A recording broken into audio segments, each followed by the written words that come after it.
Alright guys, still about big time auto start. So this tutorial, we want to talk about the break statement. So this break statement now will really until the exit from a particular loop before the loop now run finish. We will feel that it exit out from a loop now before the loop go run finish. Now if you remember, this is our last that's our last tutorial on while loop now. We'll talk about this play, what they play this music now, because they count how many times they play the music. You see, so if you actually, you know, see for here now, we say we won't play the music for 50 times. So if you reach 50 now, so if you use that break statement now, so take break, come outside from the loop. So you know, get to loop, reach that 50 times. You get. So to do what we'll just do, we'll come here now, inside our loop, just maybe before this count, we'll just say, if, you see now, if the count now,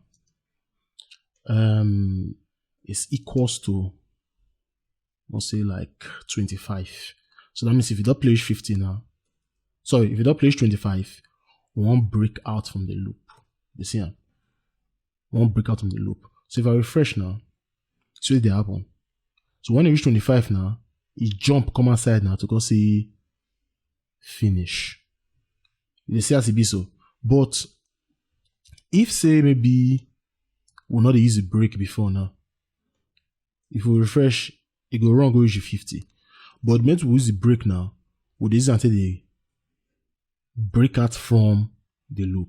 So depending on what we try to achieve on the program what they create now, if you use this break, and not only this now we use the break now, we use that for that scenarios, but as we go for this course now, we will see other scenarios where we go use break statements. So I want to just ship this one quickly now for this particular video now before we proceed to go on that video. So I'll see you later from the big tank. Like the video, subscribe, and see where they happen. Thank you.